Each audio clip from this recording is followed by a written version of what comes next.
न्याय म्हणजे सत्याचा विजय। पण सत्य शोधायचं कसं? न्यायासाठीचा प्रवास सोपा आहे का? तुमच्या हक्कांची संपूर्ण माहिती आहे का?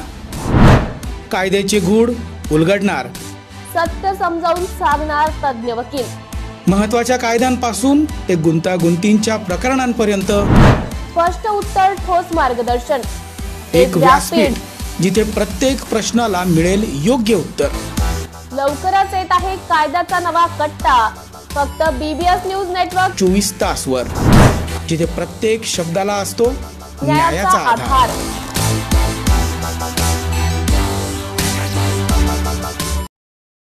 आज दिनांक 28 फेब्रुवारी 2025 रोजी जिल्हा महिला व बाल कल्याण कार्यालयाच्या दुर्बल, अतिदुर्बल घटकांच्या संगोपनाच्या विषयावर माननीय नाशिक जिल्ह्याचे जिल्हाधिकारी श्री जलज शर्मा तसेच जिल्हा महिला व बाल कल्याण अधिकारी श्री सुनील दुसाने व जिल्हाधिकारी कार्यालयातील वरिष्ठ अधिकारी यांच्या बरोबर बैठक झाली।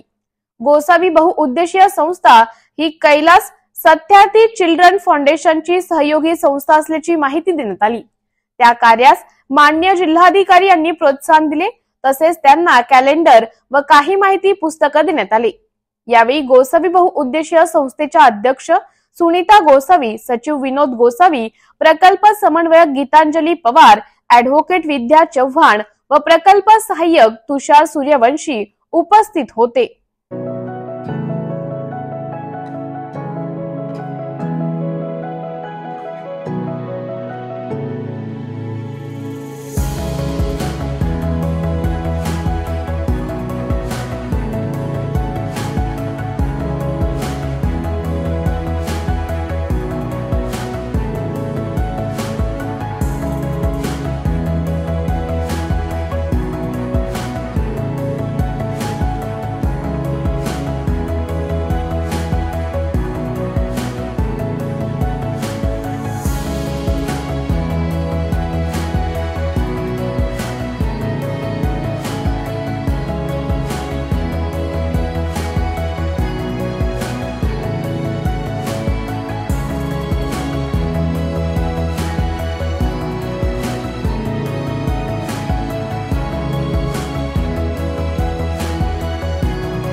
केंद्रीय राज्यमंत्री यांच्या हस्ते राजमाता महोत्सवचा शुभारंभ।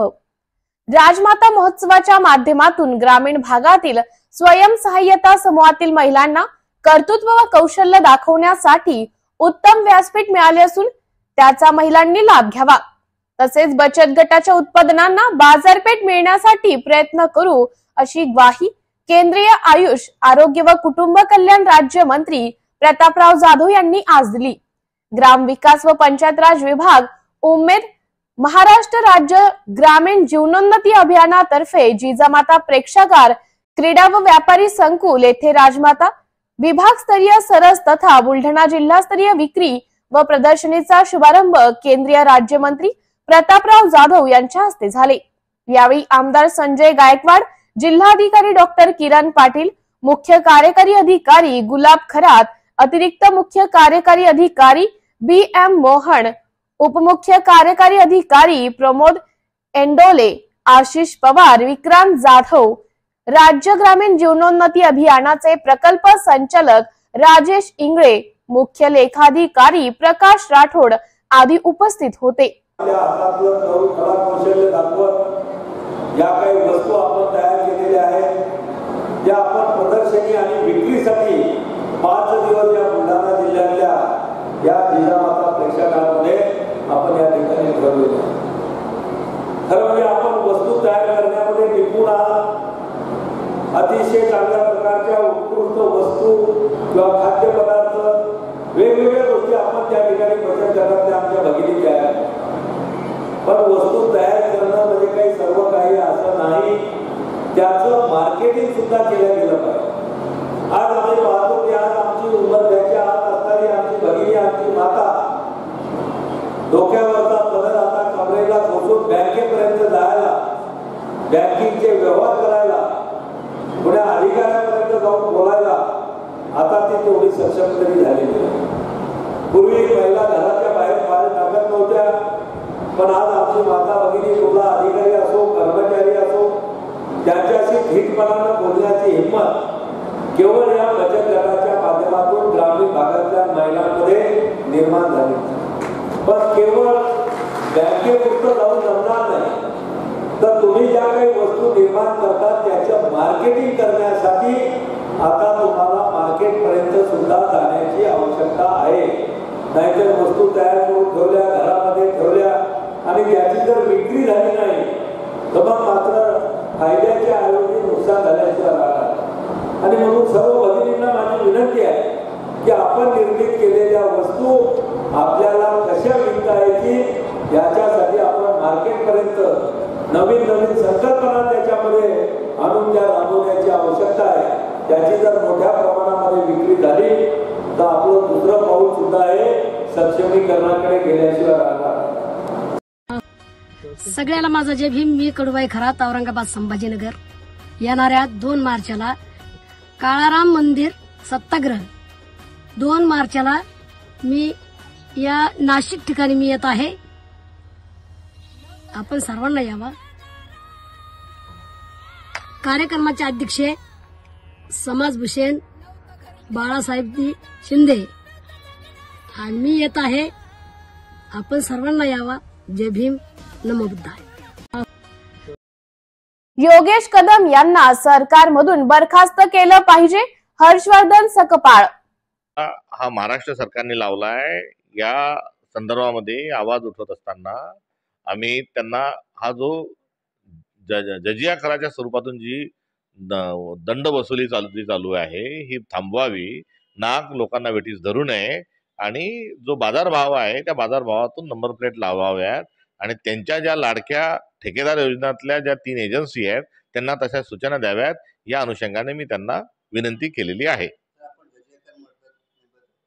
जजिया कर हा सक्तीने वसूल केला जाणारा कर आहे. जो औरंगजेबाने लावला होता तोच कर आता हे महायुतीचं सरकार लावत आहे. त्यामुळे दुसरा कोणता कर म्हणणार याच्यात? जो जबरदस्तीने नाहक विनाकारण जो लावला जातो त्याला जजिया कर म्हणतात.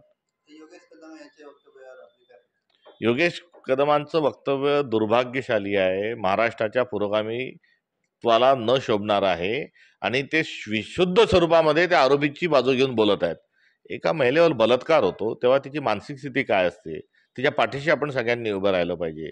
शासनाने ताबडतोब आरोपी पकडले पाहिजे. हे दिलं सोडून आणि त्या बलात्कार होत असताना त्या महिलेने काय करायला पाहिजे होतं असं किळसवानं वक्तव्य त्यांनी केलेलं आहे. या योगेश कदमांना तर सरकारमधून बरखास्त केलं पाहिजे एवढंच या निमित्ताने मी म्हणाल. जय भीम. मी चंद्रकांत प्रल्हाद शिंदे. काळाराम मंदिर प्रवेश सत्याग्रहींना अभिवादन करण्यासाठी भूमिपुत्र सत्याग्रही स्मारक समिती नाशिक जिल्हा यांच्या वतीने 2 मार्च 2025 रविवार रोजी गौरी पटांगण, गंगा घाट, पंचवटी, नाशिक अभिवादन सभा व भीमगीताचा प्रबोधनांचा कार्यक्रम आयोजित करण्यात आला आहे.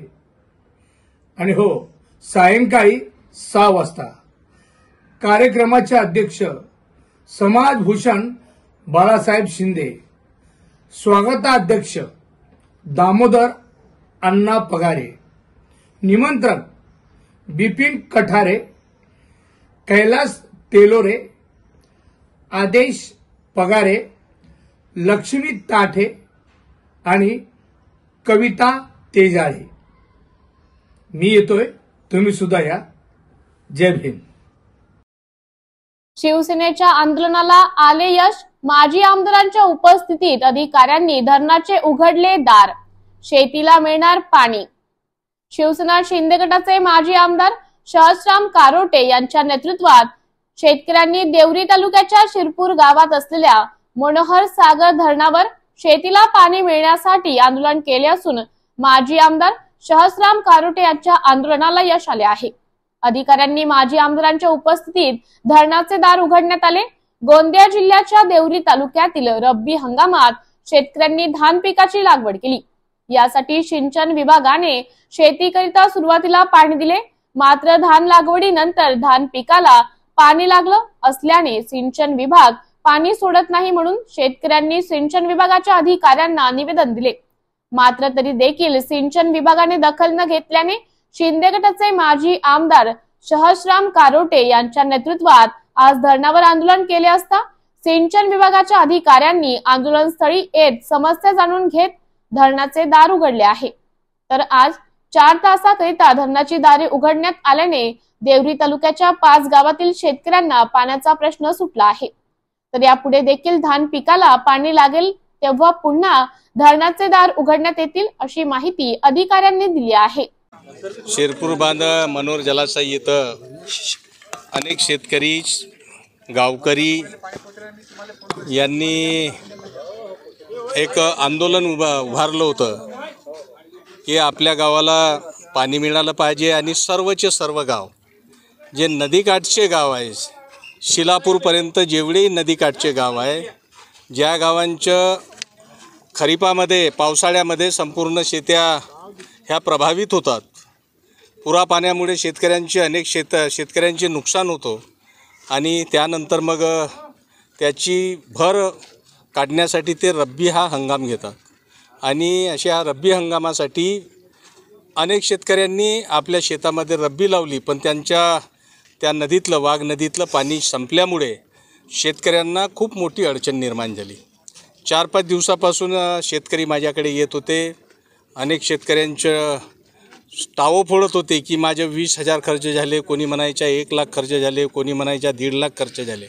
अशा परिस्थितीमध्ये शेतकरी बर्बाद होण्याच्या मार्गावर होता.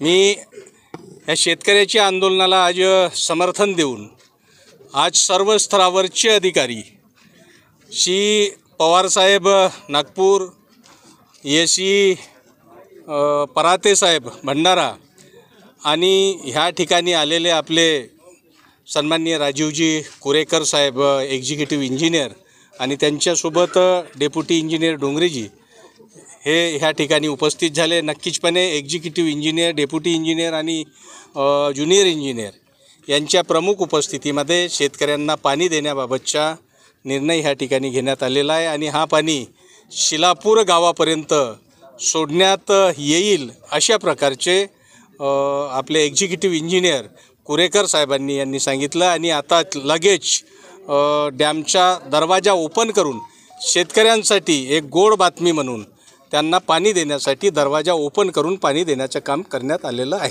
आणि आंदोलन आता सर्व शेतकऱ्यांच्या माध्यमातून आणि जे मी त्या शेतकऱ्यांच्या आंदोलनाला समर्थन दिलं होतं ते आज पाणी सुरू झाल्याच्या नंतर आज संपूर्ण आंदोलन मागं घेण्यात येत आहे. BBS न्यूज या राज्यस्तरावरील 24 तास चॅनलसाठी खालील पदावर काम करणाऱ्या उत्साही, अनुभवी आणि शिकाऊ व्यक्तींची आवश्यकता आहे. तसेच राज्यात सर्वत्र जिल्हावार प्रतिनिधी, कॅमेरामन, मार्केटिंग एक्झिक्युटिव्ह नेमणे आहे. पदाचे नाव रिपोर्टर, कॅमेरामन, उपसंपादक, कॉपी एडिटर, व्हिडिओ एडिटर, निवेदिका, व्हॉइस ओव्हर आर्टिस्ट. त्वरित खालील नंबरवर संपर्क करा. श्री भरत गोसावी, संचालक 98 227 85 037. श्री सतीश रुपवते, संचालक 83 297 62 302. श्री बंटी आढाव, संचालक 89 561 99 139. सोशल मीडियावर दिल्या जाणाऱ्या धमक्या सरकारने गांभीर्याने घ्यायला हव्या असं इंद्रजित सावंत यांनी केलं स्पष्ट. इतिहास अभ्यासक इंद्रजित सावंत यांना अगदी 2 दिवसांपूर्वीच नागपुरातील व्यक्तीने धमकीचा फोन केला होता.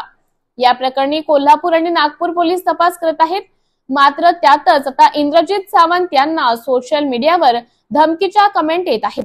युट्यूबवरील व्हिडिओ खालील धमकीची कमेंट करण्यात आली आहे. त्यामुळे इंद्रजित सावंत यांनी पोलिसांना सुमोटो संबंधित व्यक्तीवर कारवाई झालीच पाहिजे अशी भूमिका व्यक्त केली आहे. सोशल मीडियावर अशा पद्धतीने दिल्या जाणाऱ्या धमक्या सरकारने गांभीर्याने घ्यायला हव्या असं इंद्रजित सावंत यांनी स्पष्ट केलं आहे.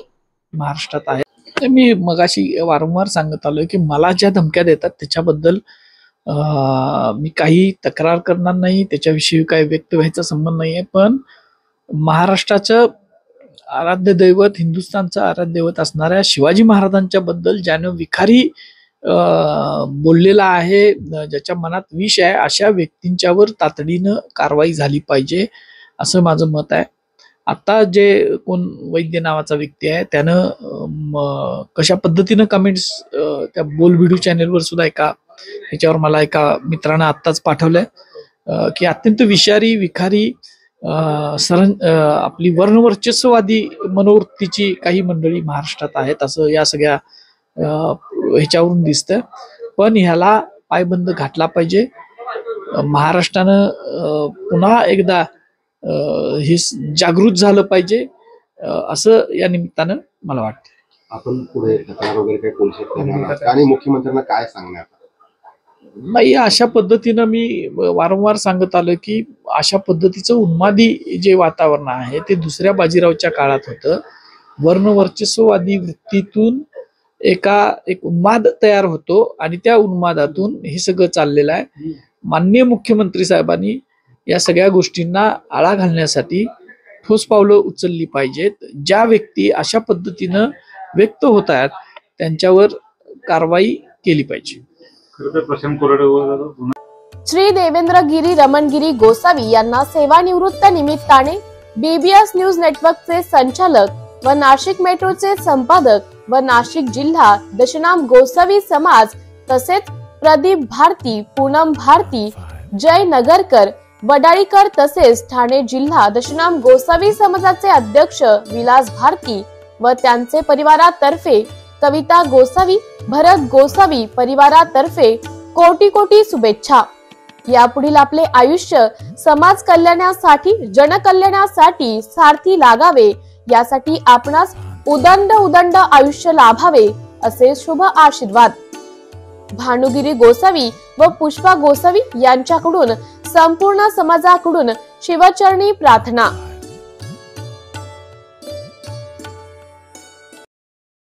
महिला आयोग जर उत्तम काम करत असेल तर एवढ्या घटना झाल्या असत्या का? रोहिणी खडसे. योगेश कदम वक्तव्यावर रोहिणी खडसे म्हणाल्या, महाराष्ट्र सरकारमध्ये कुठल्या मानसिकतेचे लोक हे दुर्दैवी म्हणावं लागेल. बाईट द्यायचे एवढेच महिला आयोगाचं काम. रुपाली चाकणकरांवर रोहिणी खडसे म्हणाल्या, महिला आयोग जर उत्तम काम करत असेल तर एवढ्या घटना झाल्या असत्या का? शक्ती कायद्यावर त्या म्हणाल्या, हे महिलांचं दुर्दैव आमच्या पक्षांनी दिला म्हणून कचरापेटी दाखवली का? लाडकी बहिणीवर रोहिणी खडसे म्हणाल्या, त्यांचं वक्तव्य नेहमी बदलणारे. सरकारने जर सगळ्या लाडक्या बहिणींची जबाबदारी घेतली होती तर 9 लाख बहिणी कमी का केल्या? आता बहिणी सावत्र झाल्या आहेत. स्वारगेट घटना आरोपी आमदारांसोबत फोटोवर त्या म्हणाल्या, अनेक मंत्री देखील आहेत ज्यांच्यावर महिलांवर अत्याचार आरोप आहेत. अशा सरकारकडून काय अपेक्षा? हा आरोपी नव्हताच असे देखील ते काही दिवसात म्हणतील. पक्ष संघटना यावर रोहिणी खडसे म्हणाल्या, जिथं जिथं जिल्हाध्यक्ष नाही तिथं आम्ही जिल्हाध्यक्षांची निवड करणार असून लोकांमध्ये जाणार आहोत.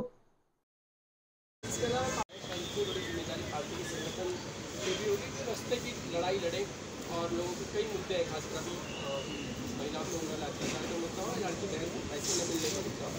क्या आप लोगों ने कोई रणनीति बनाई कि सड़क के ऊपर क्या किस तरह से कार्य करेंगे? ज़रूर बनाएंगे. आज ही हमारे पक्ष की जो मीटिंग हुई है, मीटिंग में भविष्य में आने वाले 3 महीने में हम लोगों को क्या क्या काम करना है उसकी रूपरेखा हमारे प्रदेश अध्यक्ष जी और हमारे नेता आदरणीय पवार साहब ने डिसाइड करके दिया हुआ है. तो प्लान के हिसाब से हम लोग जाके काम करेंगे और उस हिसाब से हम लोग विरोधी पक्ष के सारे लोग एक साथ आके हमारी भूमिका स्पष्ट करेंगे. कौन कौन से मुद्दे हैं जो आप सरकार को सहयोग की आपने रणनीति? देखिए, अभी तो एक महिला अत्याचार का है जो मुद्दा है कि जिसके ऊपर हम लोग अभी सरकार को आने वाले ये बजट अधिवेशन में भी सब लोग बोलेंगे. इसमें बाकी के भी बहुत सारे मुद्दे जो आपको आने वाले टाइम में पता ही चलेगा. अभी बता दूँगी तो फिर आने वाले आपको न्यूज़ नहीं मिलेंगे. पर 3 महीने का हम लोगों ने जो डिसाइड किया हुआ है वो प्लान ऑफ एक्शन के हिसाब से हम लोग काम करने वाले हैं. इसके अलावा पार्टी संगठन की बैठक हुई, क्या कुछ नई जिम्मेदारियाँ आपको संगठन को आगे बढ़ाने के लिए? संगठन को आगे बढ़ाने के लिए हम लोग को सभी को दौरा करने के लिए बोला गया है कि हम लोग ने हर जिले में जाके हर तालुका लेवल पे जाके हमें पक्ष संगठन बढ़ाना है। जो मतदार ने हमें मतदान किया है उन तक हम लोगों को पहुँचना है। अगर हम आंकड़ा भी देखेंगे तो हमारे पक्ष का जो वोटिंग अभी विधानसभा में हुआ है वो सबसे ज़्यादा वोटिंग है हमारा। मतलब ऐसे हम लोग बोल नहीं सकते कि अगर हमारे आमदन चुन के नहीं आए इसलिए हमारा वोटर हमारे साथ नहीं है, ऐसे नहीं है। वोटर्स हमारे साथ ही है और उनको हमें जाके मिलना है, उनके सारे दुख में जाके भी उनकी जो भावनाएँ हैं वो हम लोगों को सरकार तक पहुँचाना है, वो हमें ज़रूर करेंगे। तो पार्टी संगठन में इस स्तर पर कुछ बदलाव होंगे, जो जगह खाली है वहाँ कुछ तो भरे जाएंगे, ज़रूर करेंगे। अभी पक्ष संगठन को हम लोग को जहाँ पे जिलाध्यक्ष नहीं है, जिलाध्यक्ष के बॉडी में हम लोग जो खाली जगह है वहाँ पे सारी जगह पे नई नियुक्ति करने वाले हैं, जिससे पक्ष संगठन मजबूत होगा और उसके लिए हम लोग काम करेंगे।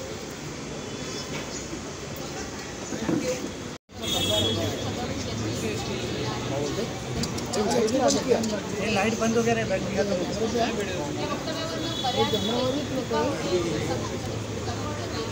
आयोगाला या संदर्भाने काही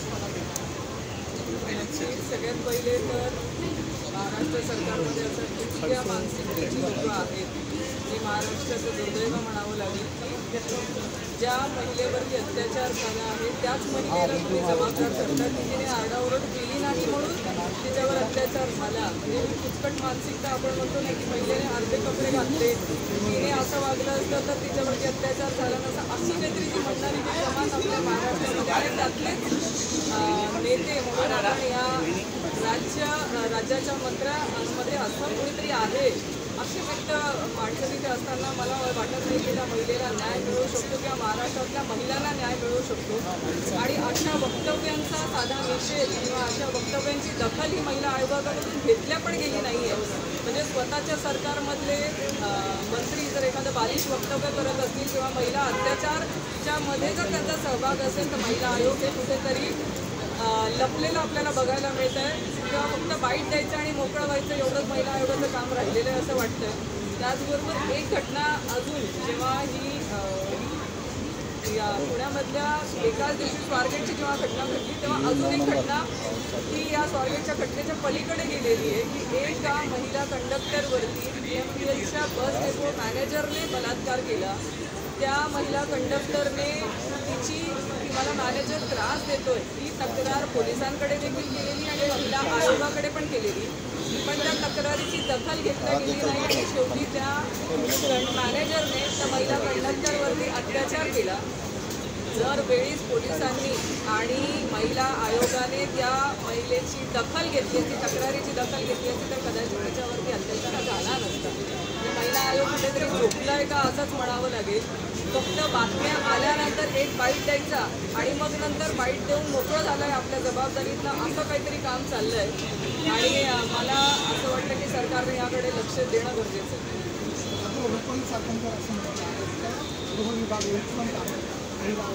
मला सांगा ना, उत्तम काम करत असतं तर महाराष्ट्रामध्ये महिला अत्याचाराच्या घटना या कानाकोपऱ्यांमधून एवढ्या मोठ्या प्रमाणामध्ये जे आपल्याला बघायला मिळतात त्या झाल्याच नसत्या। जो धाक पोलीस यंत्रणेचा हवा आहे तो आज नाही आहे, म्हणून आज ठिकठिकाणी महिला अत्याचाराच्या घटना वाढलेल्या आहेत। म्हणजे या 2 दिवसामध्ये जरी तुम्ही बघितलं तर 4 महिला अत्याचाराच्या घटना मी तुमच्याच मीडियावरती बघितलेल्या आहेत। मग तरी आपण म्हणणार आहात का की गृह खातं काम करत आहे, पण मला असंच वाटतंय महिला आयोग हे फक्त सरकारी पक्षाची बाजू मांडण्यापुरतंच लिमिटेड आहे। त्यांना महिलांची काही घेणं देणं नाही आहे। फक्त आमच्या पक्षातली लोक किंवा त्यांच्या पक्षामध्ये ज्यांच्यावरती महिला अत्याचाराचे आरोप आहेत त्यांच्या बाबतीमध्ये कधी एखादं वक्तव्य करताना मी त्यांना कधी बघितलं नाही आहे की त्यांनी राजीनामा मागितलाय असं पण मी वक्तव्य बघितलं। चलो बुद्ध की ओर 2 मार्च 2025 श्री काळाराम मंदिर प्रवेश सत्याग्रह दिनानिमित्त देश विदेशातील पूजनीय भिक्खू संघाच्या प्रमुख उपस्थित व पूजनीय दलाई लामा यांच्या मंगल मैत्रीनं ऐतिहासिक राज्यव्यापी बौद्ध धम्म परिषद रविवार दिनांक 2 मार्च 2025 रोजी सायंकाळी 4 वाजता जाहीर धम्मसभा ठिकाण हुतात्मा अनंत कान्हेरे गोल्फ क्लब मैदान नाशिक महाराष्ट्र।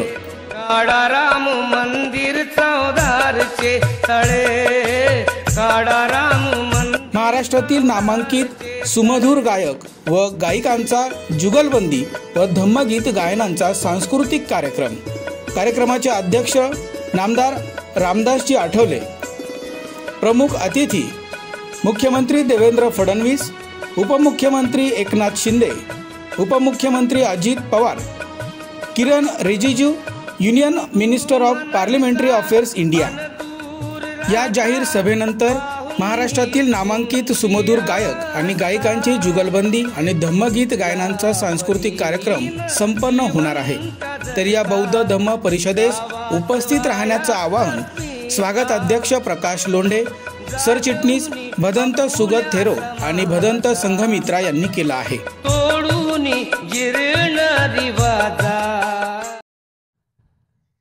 शिंदे गट आणि भाजपने ईव्हीएम मशीन सेटिंग केलेल्या होत्या म्हणून ते निवडून आलेले आहेत, शरद कोळी म्हणाले। शिवसेना ठाकरे गटाचे उपनेते शरद कोळी यांनी माजी मंत्री रामदास कदम यांच्यावर सडकून टीका। रामदास कदम तू किस झाड की पत्ती है, शिवसेनेला संपवणारे भले भले गुल झाले आहेत। तुझं पोरग गृहराज्यमंत्री आहे म्हणून त्याच्या जीवावर डांगडिंग करायला जाऊ नको। रामदास कदम आपली जीव वळवळ करत असेल तर आवाक्यात ठेव, एवढी मस्ती बरी नाही। उद्धव ठाकरे यांना संपवणारी औलाद्या महाराष्ट्रात आणखी जन्माला आली नाही। तुझ्यासारख्या पाला पाचोळ्यांना शिवसैनिक चुरगाळा करून टाकतील। घोडा मैदान कळेल फक्त या लोकांनी ईव्हीएम मशीन बाजूला सारून बॅलेट पेपरवर निवडणुका घ्यावा, यांचे डिपॉझिट सुद्धा शिल्लक राहणार नाही। शिंदे गट आणि भाजपने ईव्हीएम मशीन सेटिंग केलेल्या होत्या म्हणून ते निवडून आलेले आहे, असं शरद कोळी म्हणाले। उद्धव ठाकरेंवरती टीका केलेली आहे। उद्धव ठाकरेंना आम्ही उद्ध्वस्त करू आणि कोकणामधून शिवसेना संपलेल्या त्यासोबतच आता उद्धव ठाकरेंची शिवसेना पूर्णतः नेस्तनाबूत करू अशा पद्धतीचा इशारा त्यांनी उद्धव ठाकरेंना दिला आहे। काय आपलं मत? हे रामदास कदम, अरे भले भले शिवसेनेला संपवणारे स्वप्न बघून गुल झाले, तू किस झाड की पत्ती है। अरे रामदासा, तुझं स्वतःच पहिलं बघ। अरे तू त्या पोरग तुझं गृहराज्यमंत्री म्हणून त्याच्या जीवावर तू डांगडिंग करायला जाऊ नको। अरे उद्धव ठाकरेंचं शिवसेनेचं झाड लय मोठं आहे। अरे तू उद्ध्वस्त करायचं सोड, साधी तू उद्धव ठाकरे साहेबांच्या झाडाची मुळी देखील उपटू शकत नाही, उपटू शकत नाही रामदासा, एवढी तुझी जर जिभेला वळवळ करत असेल तर जीभ तुझी आवाक्यात ठेव। तू एवढी मस्ती बरे नाही, तुला वाटत असेल पोरग तुझं गृहराज्यमंत्री आहे। अरे तू तुझं पोरग तुझी खानदानी जर आली रामदास कदम तर उद्धव ठाकरेचं तुम्ही काट वाकड्या करू शकत नाही। राहिला प्रश्न उद्धव साहेब संपवायचा, उद्धव साहेबाला संपवणारी अवलाद अजून या महाराष्ट्राच्या मातीत जन्माला आली नाही आणि इथं पुढे देखील जन्माला नाही। अरे तुमच्यासारख्या पाला पाचोळ्याचं काय घेऊन बसलाय? तुम्हाला शिवसैनिक जाता जाता थडकून तुम्हाला चुरगळा करून टाकतील। काय भूमिका असणार या खर तर नेते गेले ठीक आहे, परंतु उद्धव ठाकरे साहेबांचा शिवसैनिक जसाचा तसा त्याच ठिकाणी आहे।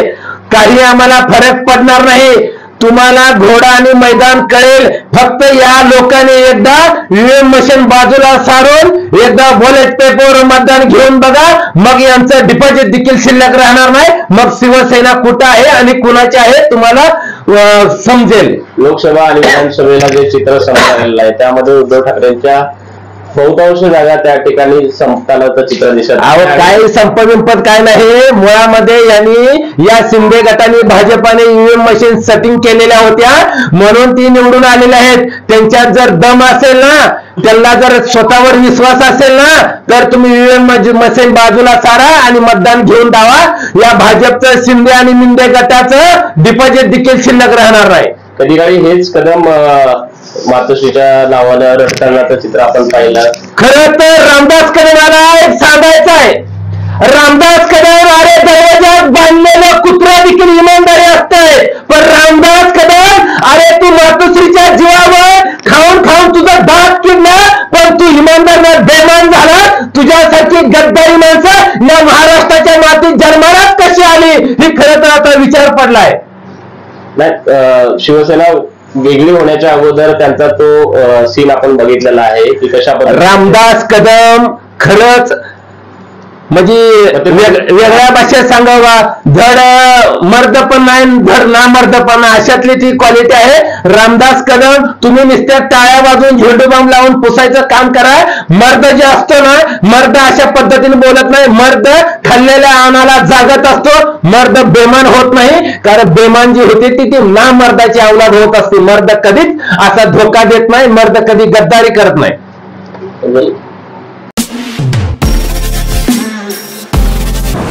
नमस्कार नाशिककर, आज आपण आहोत ललित रुंठा ग्रुप यांच्या रुंठा फ्लोरेन्झा या प्रोजेक्टला. तर हा प्रोजेक्ट आहे प्रीमियम लोकेशनला, म्हणजेच गोविंद नगर जवळ. या प्रोजेक्टमध्ये आपण 20हून अशा लक्झरियस ॲम्युनिटीज दिलेल्या आहेत, जसे की वॉकिंग ट्रॅक, मल्टीपर्पज हॉल आणि यासारख्या भरपूर अशा युनिक ॲम्युनिटीज. चला तर मग बघूया आपण आपला सॅम्पल फ्लॅट. तर हा आहे आपला प्रशस्त असा लिव्हिंग रूम आणि याला आपण सुंदर अशी बाल्कनी दिलेली आहे. हा आहे आपला डायनिंग टेबल. तर हा आहे आपला किचन एरिया आणि आपण इथे किचन चॉपिंग काउंटर वेगळं दिलेलं आहे. इथे आपण दिलेले आहेत किचन ट्रॉलीज आणि स्टोरेजसाठी आपण इकडे कॅबिनेट्स पण दिलेले आहे आणि प्लस आपण इथे युटिलिटी एरिया पण दिलेला आहे. हा आहे आपला चिल्ड्रन बेडरूम आणि याचं वैशिष्ट्य म्हणजे इथे आपण फोल्डेबल असा बेड दिलेला आहे. इथे आपण दिलेला आहे कॉमन वॉशरूम, ज्याला अटॅच आपण मिरर सुद्धा दिलेला आहे. हा आहे आपला मास्टर बेडरूम आणि ज्याला आपण अटॅच टॉयलेट आणि वॉशरूम दिलेला आहे. मग नाशिककर, कसा वाटला तुम्हाला आमचं सॅम्पल फ्लॅट? तुम्ही पण येताय ना आमचं सॅम्पल फ्लॅट बघायला?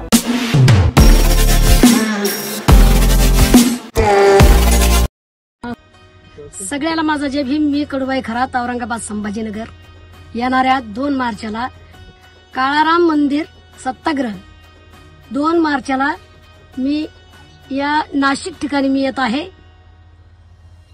आपण सर्वांना यावा. कार्यक्रमाचे अध्यक्ष समाजभूषण बाळासाहेब शिंदे आणि मी येत आहे. आपण सर्वांना यावा. जय भीम, नमो बुद्धाय. सगळ्याला माझा जय भीम. शहराच्या विकासाच्या दृष्टीने आम्ही शिंदे गटात प्रवेश केला. खालिद रखांगे. दापोलीमध्ये ठाकरे गटाच्या 9 नगरसेवकांचा शिंदे यांच्या शिवसेनेत जाहीर प्रवेश झाला. उपनगर अध्यक्ष आणि 8 नगरसेवकांनी शिवसेना नेते रामदास कदम आणि राज्यमंत्री योगेश कदम यांच्या उपस्थितीत प्रवेश केला. यावेळी नगरसेवक म्हणाले, ज्या पद्धतीने तालुक्याचा विकास होत आहे त्याहून अधिक शहराचा विकास व्हावा. आज अनेक वर्षानंतर दापोलीला मंत्रीपद भेटलं आहे. मंत्रीपदाचा दापोलीकरांना फायदा व्हावा या सर्व गोष्टी लक्षात ठेवून जनतेचा मनाचा कौल आणि तरुण नगरसेवकांचा कौल अशा सर्वांचा विचार करून निर्णय घेतला गेला आहे. निश्चितचपणे नगर परिषद योगेश कदम यांच्या ताब्यात देऊ. पहिल्या टप्प्यामध्ये 5 नगरसेवक आणि ह्या टप्प्यामध्ये 9 नगरसेवक यांनी प्रवेश केला आहे. आगारा अध्यक्ष पदासाठी दावेदारी बाबतचा निर्णय शिवसेना नेते रामदास कदम व मंत्री योगेश कदम यांच्याशी विचार विनिमय करून केला जाईल, अशी माहिती नगरसेवक खालिद रखांगे यांनी दिली. उभाटाचे आणि एकूण 9 नगरसेवकांनी प्रवेश केलेला आहे शिवसेनेमध्ये. काय सांगाल, कोणत्या कारणास्तव प्रवेश झाला आणि कोणकोणत्या नगरसेवकांनी प्रवेश केला? ज्या पद्धतीने योगेशदादा कदम ह्या मतदारसंघाचा विकास करत आहेत आणि ज्या वेगाने काम करत आहेत त्या गोष्टीला लक्षात ठेवून शहरामध्ये योगेशदादाची सत्ता नव्हती, तेव्हा शहर कुठे कमी पडायला नको, तेव्हा आम्ही नगरसेवकांनी विचार केला की पूर्ण ताकद दादांना देऊन ज्या पद्धतीने तालुक्याचा विकास होत आहे त्याच्याहून फास्ट शहराचा विकास व्हावा आणि लोकांना याचा लाभ व्हावा. आज अनेक वर्षानंतर दापोलीला मंत्रिपद भेटलं आहे. त्या मंत्रिपदाचा त्यांना फायदा व्हावा, दापोलीकरांना फायदा व्हावा आणि ज्या वेगाने विकास चालला आहे त्यातून अजून डबल टिबल च्या स्पीडने विकास व्हावा. हे सर्व गोष्टी लक्षात ठेवून आणि एकंदरीत जनतेचा मनाचा कौल आणि सर्व नगरसेवकांचा मनाचा कौल या सर्वांचा विचार करून हा घेतलेला निर्णय आहे आणि पूर्णपणे नगरपंचायत योगेशदादाच्या ताब्यात देऊन हा शहराचा विकास हा लक्षात ठेवून हा निर्णय घेतला. यापूर्वी 5 नगरसेवकांनी प्रवेश केलेला होता काही दिवसांपूर्वी आणि आज 9 ते 9 नेमके उभाटाचे आणि कोणकोणत्या पक्ष? ते सर्व नगरसेवक एकच पक्षाचे होते, उभाटा पक्षाचे. कारण याच्या आधी मी 7 नगरसेवक घेऊन उभाटामध्ये पक्षप्रवेश केला होता. ते आता त्याच्यानंतर सर्व उभाटाचेच नगरसेवक होते. तर पहिल्या टप्प्यामध्ये 5 आणि आता 9 असे पक्षप्रवेश. उभाटाकडे आता एकच आहे. हो, नगराध्यक्ष. आता नगराध्यक्ष पदासाठी दावेदार कोण असतात? नगराध्यक्ष पदासाठी दावेदार हे आमचे नेते योगेशदादा कदम आणि रामदासभाई बसूनच ठरवते. Okay. Shankar Education Societies, Dr. Kuchar Subhash High School, English Medium, Hindi Medium, Junior College of Commerce and Science, Nivlali Camp, 422401. Admissions open, nursery to 10th, for English and Hindi Medium, 11th and 12th Commerce and Science. We the Subhashites guide the students from ABCD to great achievements. Shiv Sena Thackeray गटच्या महिला आक्रमक, आरोपीला फाशी द्या अशी मागणी. इकडे येतील बघण्यासाठी आलेला असताना आरोपीला फाशीची शिक्षा झाली पाहिजे ही आमची मागणी आहे. आणि आता आम्ही इथं संविधानिक मार्गाने उभे आहोत सगळ्या गोष्टी बघण्यासाठी. तर पोलीस म्हणतायत आरोपीची सुरक्षा महत्वाची आहे. याकरता तुम्ही न्याय व्यवस्थेवरती आमचा विश्वास आहे, पण दिवसाढवळ्या जर आमच्या माता भगिनीवरती हात उचलला जात असेल तर तिच्यासाठी आम्हाला रस्त्यावर उतरणं गरजेचं आहे.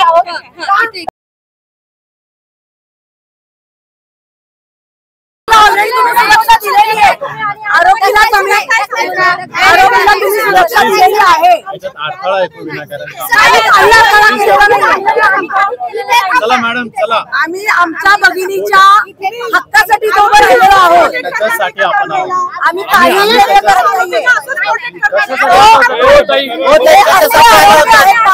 हे असले नालायक आरोपी आहेत, त्यांना असे सुरक्षा एवढी ताकद मिळते. यांचे गुन्हे करण्याची ताकद वाढलेली आहे. पोलीस त्यांना एवढी व्हीआयपी ट्रीटमेंट दिल्यासारखं एवढं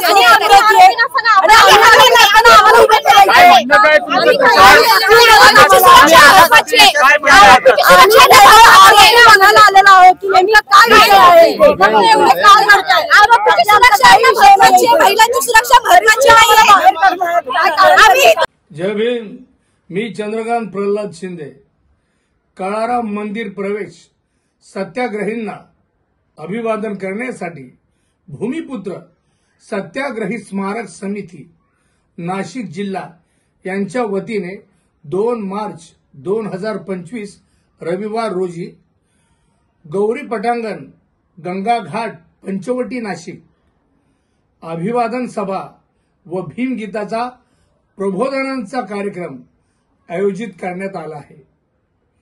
आणि हो, सायंकाळी 6 वाजता कार्यक्रमाचे अध्यक्ष समाजभूषण बाळासाहेब शिंदे, स्वागताध्यक्ष दामोदर अण्णा पगारे, निमंत्रक बिपिन कठारे, कैलास तेलोरे, आदेश पगारे, लक्ष्मी ताठे आणि कविता तेजाळे.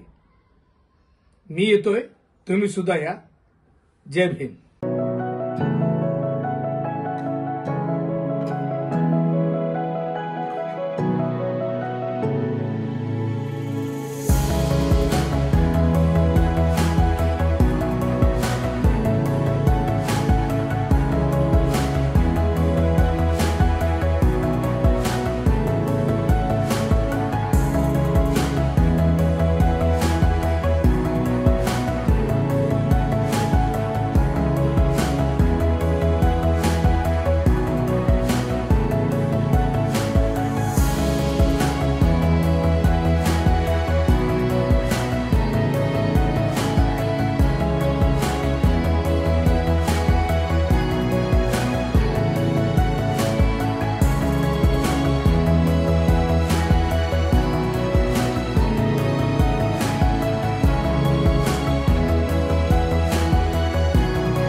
कोकण उद्धव ठाकरेंच्या हातातून गेलं आहे, रामदास कदम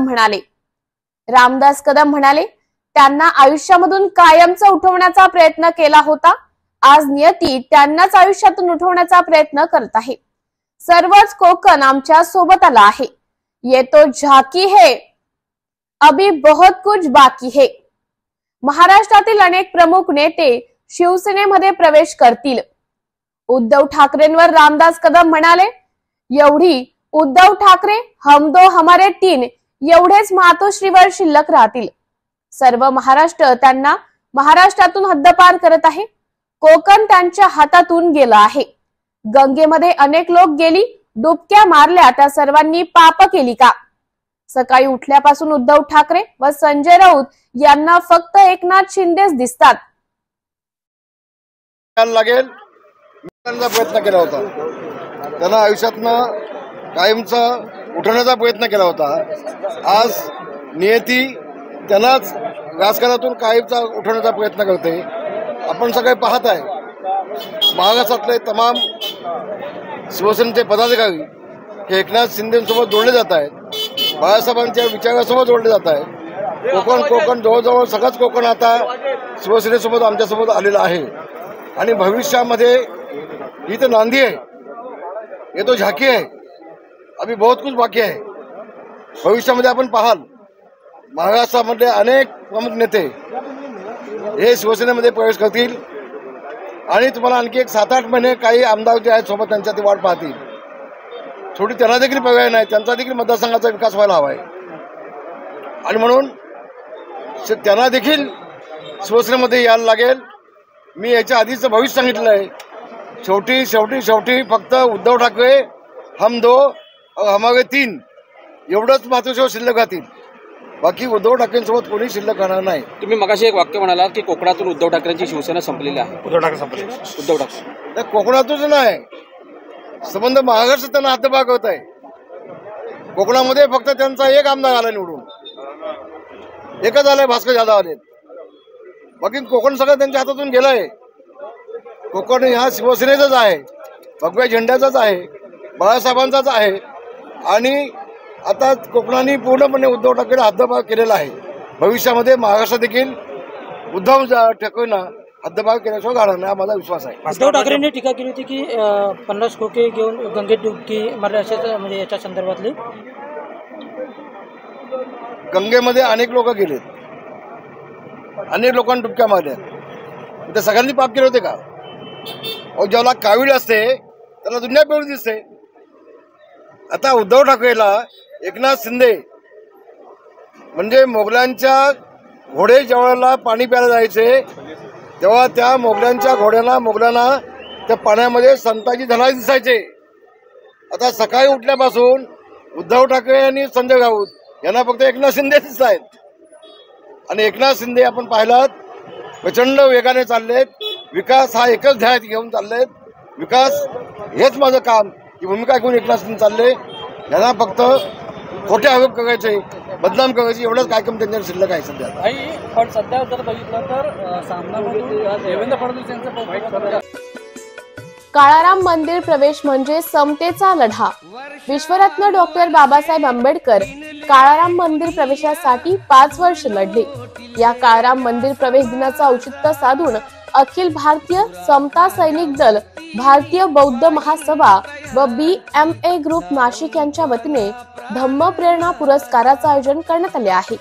तसेच जन प्रबोधनात्मक भीम गीतांचा कार्यक्रम, लोकशाहीर संदेश उमप यांचा भीम बुद्ध गीतांचा कार्यक्रम होणार आहे।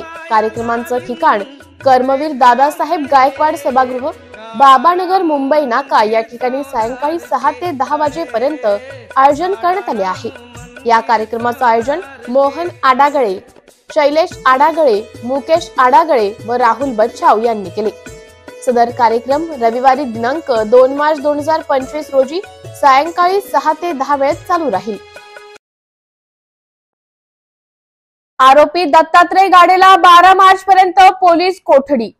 दोघांच्या सहमतीने शारीरिक संबंध झाल्याचा आरोपीच्या वकिलांचा दावा। स्वारगेट अत्याचार प्रकरणातील आरोपी दत्ता गाडे याला 14 मार्च पर्यंत पोलीस कोठडी सुनावण्यात आली आहे। पुण्याच्या स्वारगेट बस स्थानकावर 26 वर्षीय महिलेवर बलात्कार झाल्याची घटना घडली होती।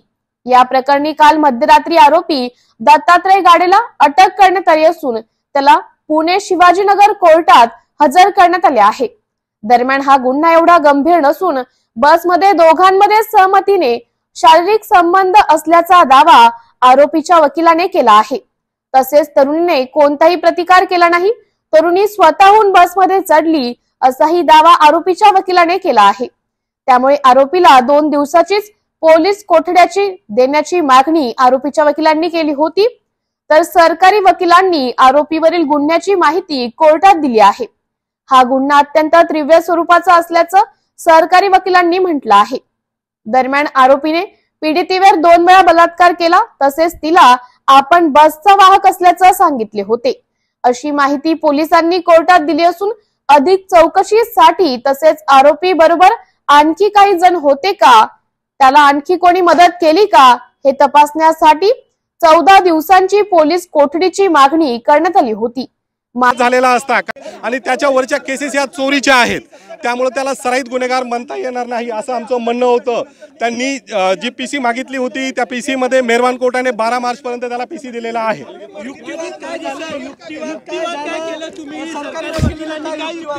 आम्ही युक्तिवाद असा केला की तो कुठल्याही प्रकारचा आरोपी नाहीये, त्याच्यावर जे काही प्रकरण दाखल आहे ते चोरीचे असून ते सिद्ध झालेले नाहीत। याशिवाय जी वेळ होती घटनेची ती 5:45 म्हणजे दिवसाचीच होती। कुठेही फिर्यादीने पीडितेने आरडाओरडा केलेला नाही, लोकांना बोलवलेलं नाहीये आणि जे 2 वेळेस घटना नमूद करतायत तर त्यामध्ये तिला आरडाओरडा करत आला असता अशा प्रकारचे आम्ही आर्ग्युमेंट केलेले आहेत।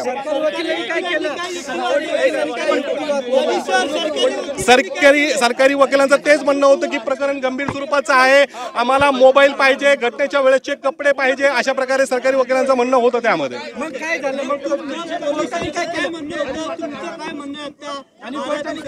आता आमचं म्हणणं आहे की प्रकरण न्यायप्रविष्ट आहे, 12 मार्चला पुढील जे काही होईल ते होईल, बाकीचे डिफेन्स आम्ही सांगू शकत नाही या ठिकाणी आमचा जो डिफेन्स असेल। याशिवाय अजून एक महत्त्वाची गोष्ट, त्याच्या भावाला सुद्धा पोलिसांनी सोबत ठेवलेला आहे, त्याचा भाव सेम डिट्टू त्याच्यासारखा दिसतो। नाही तो अजून मी सांगता येणार नाही, पण पुढची गोष्ट होईल। ओके, आमचा युक्तिवाद होता की कुठेही हा फोर्सफुली झालेला नाहीये, जे काही झालं ते कन्सर्नने झालेलं आहे। नसता ती महिला ओरडली असती, बऱ्याच त्या ठिकाणी वाद झालेला असता, कारण महत्त्वाचं ठिकाण आहे, रहदारीची ती जागा आहे, बस स्टँड आहे, जागोजागी CCTV कॅमेरे आहेत। न्यायाधीशाने काही म्हणलेलं नाहीये, न्यायाधीशाने फक्त ऐकून घेतलेलं आहे। त्यानंतर त्यांनी त्यांच्या पद्धतीने 12 जानेवारी अशी ऑर्डर केलेली आहे, आदेश केलेले आहे। आयोने अजून जप्त केलेलं नाहीये, आयोला जप्त करायचे आहेत, बाकीच्या गोष्टी फॉरेन्सिक लॅबसाठी पाठवण्यात आलेल्या आहे।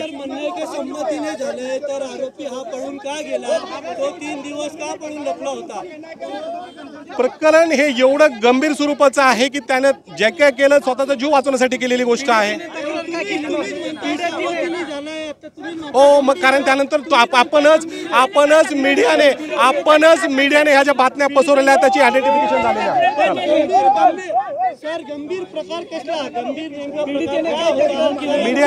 मीडियाने त्याला गंभीर केलंय। मीडियाच्या भीतीने पळून गेला की काय असंच म्हणावं लागेल, कारण मीडियाने ट्रायल चालवलेले आहे की माझं अशा प्रकारे शारीरिक शोषण केलं गेलेलं आहे, बसमध्ये माझ्यासोबत बळजबरी केली गेलेली आहे, माझा लैंगिक अत्याचार केले, अशा प्रकारची पीडितेची तक्रार आहे। CCTV किती क्लिअर आहेत किती नाहीयेत, 16(5)B म्हणजे जे काही तांत्रिक पुरावे असतात त्याच्यावर किती विश्वास ठेवायचा नाही ठेवायचा हे साक्ष पुरावा अधिनियम जे नवीन कायदा आलेला आहे त्याच्यानुसार ते पुढे ठरेल। ही नक्कीच समोर येईल जेव्हा प्रकरण चालेल। आम्हाला न्यायाधीशावर पूर्ण विश्वास आहे, प्रकरण जेव्हा चालेल नक्कीच। तुमच्याशी बोलायचा माझा संबंध नसतो, अजून पीडितेशी बोलायला आरोपीच्या वकिलाचा काही संबंध। तुमच्या क्लायंटशी बोललात का?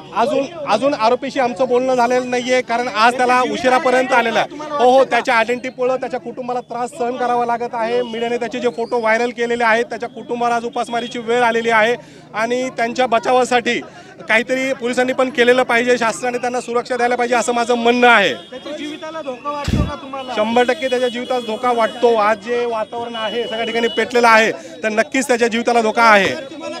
असं वाटतंय का हे सगळं संयम मतांनी झालेलं आहे तुम्ही जे म्हणताय? मला वाटण्याचा प्रश्नच नाहीये. मी ॲडव्होकेट आहे, एक वकील म्हणून आरोपीची बाजू मांडणं हे माझं काम आहे. देव चांगल्या माणसालाही अन्न देतो, वाईट माणसालाही अन्न देतो. तो अन्न देताना कुणाशी भेदभाव करत नाही. म्हणून माझं काम, मी फक्त एक वकील आहे, न्यायाधीशासमोर खरी बाजू आणणे हे माझं काम आहे. धन्यवाद. नमस्कार नाशिककर.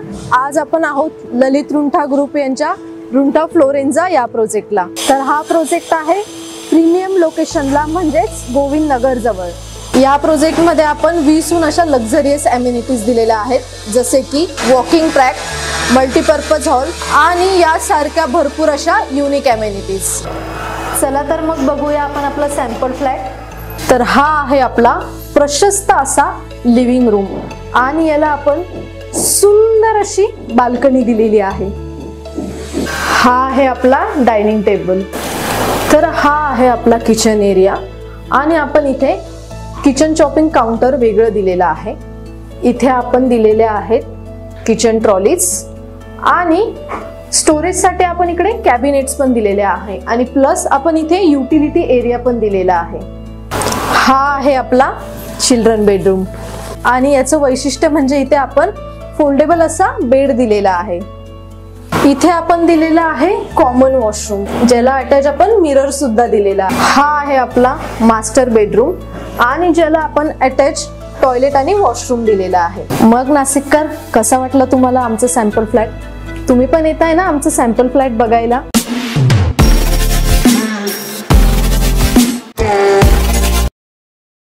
खुद्द आता पुन्हा निवडून आले आहेत, त्यामुळे त्यांना आता कुणालाही गद्दार म्हणण्याचा अधिकार नाही, गुलाबराव पाटील म्हणाले. राज्यात विधानसभा निवडणुकीच्या पार्श्वभूमीवर राजकीय वातावरण तापले असून मंत्री गुलाबराव पाटील यांनी उद्धव ठाकरे यांच्यावर निशाणा साधला आहे. गद्दार कोण राहिले आता? उद्धव ठाकरे म्हणत होते की आमच्या भरोशावर लोक निवडून येतात, पण हे खुद्द आता पुन्हा निवडून आले आहेत, त्यामुळे त्यांना कुठलाही गद्दार म्हणण्याचा अधिकार नाही, असं ते म्हणाले. जळगाव बस स्थानक परिसरात दारूच्या बाटल्या आणि कोंडमच्या पाकिटं सापडल्याच्या घटनेवर देखील गुलाबराव पाटील यांनी प्रतिक्रिया दिली. मी आजच पोलीस अधीक्षक आणि एसटी महामंडळाच्या वरिष्ठ अधिकाऱ्यांना कारवाई करण्याच्या सूचना देणार आहे, असं त्यांनी सांगितले. दरम्यान बसमधील घटनेवर संताप व्यक्त करत बसमध्ये आक्षेपार्ह साहित्य सापडल्याच्या घटनेने खळबळ उडाली आहे. या प्रकरणातील आरोपी दत्ता गाडेला पोलिसांनी अटक केली असून या प्रकरणी गुलाबराव पाटील यांनी कठोर कारवाईची मागणी केली आहे. पोलीस योग्य तपास करून आरोपीला कठोर शिक्षा देतील याची मला खात्री आहे. अशा नराधमांना कठोर शिक्षा झाली पाहिजे, अन्यथा अशा घटना थांबणार नाहीत, असं ते म्हणाले. काय सांगणार, पुणे येथील जो आरोपी आहे दत्ता गाडे याला अटक करण्यात आली आहे, पुणे पोलिसांनी अटक केली. पुणे पोलिसांनी अटक जरी केलेली असली तरी त्याच्यावर योग्य तपास करून त्याच्यावर पुढच्या काळामध्ये त्याला शिक्षा लागली पाहिजे, अशा पद्धतीने त्याच्यावर कारवाई करावी अशी जनतेची अपेक्षा आहे. आणि मला तरी असं वाटतं की अशा नराधमांना शिक्षा झाल्याशिवाय बाकी गोष्टींवर आळा बसणार नाही आणि मला खात्री की पोलीस प्रशासन तशी काळजी घेईल. मग त्या बसमध्ये साड्या असतील, काही वापरलेले कंडोम असतील, अशा सुद्धा वस्तू आढळून आलेल्या आहेत. म्हणजे ही एकच घटना नाही तर अशा अनेक घटना घडल्या असू शकतात असं वर्तवलं जात आहे. त्याचा तपास पोलीस प्रशासन आता करणारच आहे, पण जर ही बाब एखाद्या बसमध्ये होते तर किती निंदनीय आहे याचा विचार आता सगळ्यांनी करण्याची गरज आहे. आणि मला तरी असं वाटतं की पोलीस प्रशासनाने खास करून बसेस करता सुद्धा पुढच्या काळामध्ये काळजी घेण्याची गरज आहे. जळगाव आगारामध्ये सुद्धा अनेक ठिकाणी दारूच्या बाटल्या, वापरलेले कंडोम पाहायला मिळालेले. याच्या संदर्भात आपण पालकमंत्री आहात, याच्यात भविष्यात काय काळजी घेणार आहे सगळ्या बाबत? आजच एसपींना आपण आदेश करू आणि तसं काही असेल तर त्या ठिकाणी डेपो मॅनेजर असतील किंवा DC असतील त्यांना या ठिकाणी कारवाईचे आदेश देण्याकरता सूचना केल्या जातील. एकनाथ शिंदेंनी महाकुंभामध्ये स्थान केलं, यावरून उद्धव ठाकरे म्हटलंय कितीही डुबक्या मारा मात्र गद्दारीचा शिक्का पुसला जाणार नाही. आता गद्दार राहिले कुठे? तुमच्या टर्ममध्ये तुम्ही म्हणत होते की तुमच्या भरोशावर आम्ही निवडून येतो, तर हे खुद्दार पुन्हा निवडून आलेले आहेत, त्यामुळे आता त्यांना गद्दार म्हणण्याचा अधिकार नाही.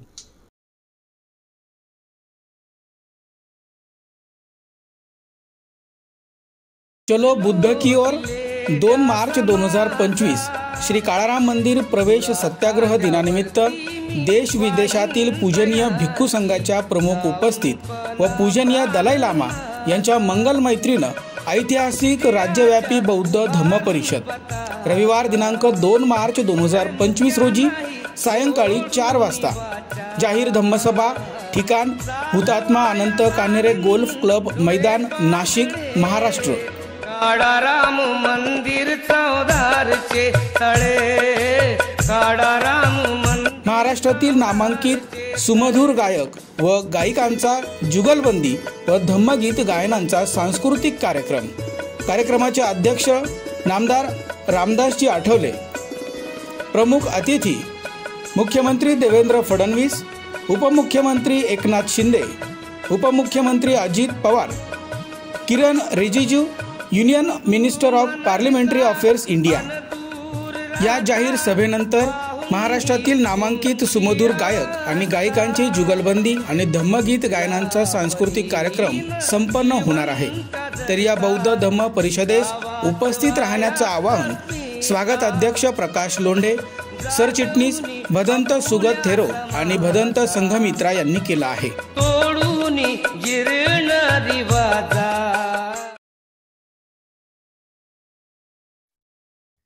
ज्या दिवशी जनता दरबारात 0 लोक येतील तेव्हाच मला खऱ्या अर्थाने आनंद होईल। गणेश नाईक।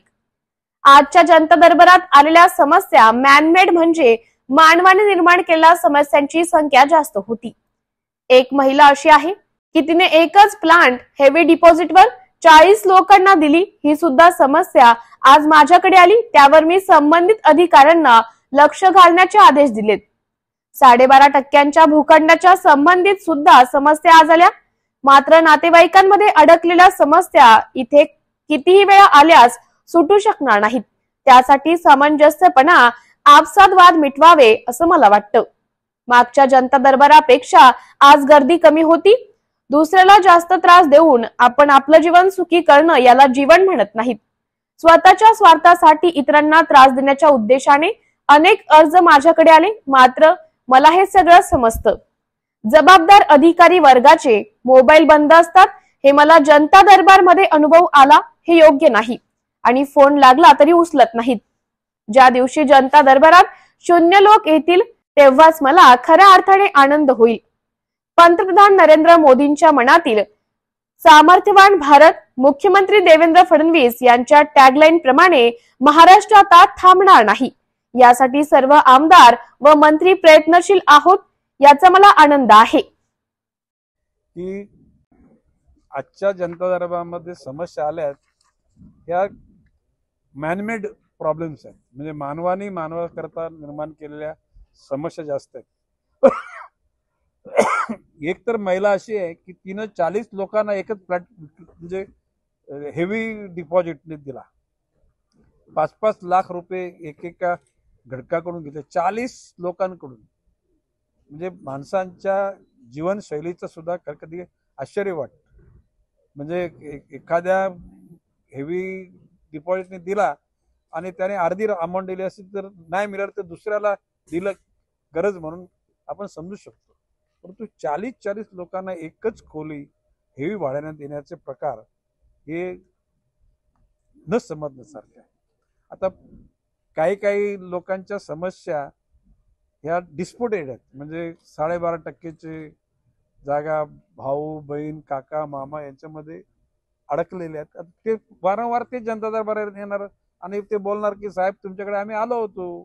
आता लोकांना काय वाटतं की यांच्याकडे येऊन सुद्धा काम, आता ज्या गोष्टी अजिबात सुटणार नाहीत अशा प्रकारच्या गोष्टी करता 100 आलं तरी काय फरक पडणार नाही। परंतु त्यात तरी सुद्धा संयमानं विवेकानं संपूर्ण यंत्रणा, आणि मी आज सगळ्या दरबारात आलेल्या सर्व अधिकाऱ्यांचं कौतुक करतो आणि तुम्हा पत्रकारांचं सुद्धा आणि कार्यकर्त्यांचं सुद्धा की 11 वाजल्यापासून आता वाजले 7:15 म्हणजे 8 तास, म्हणजे 7.25 तास नॉन स्टॉप।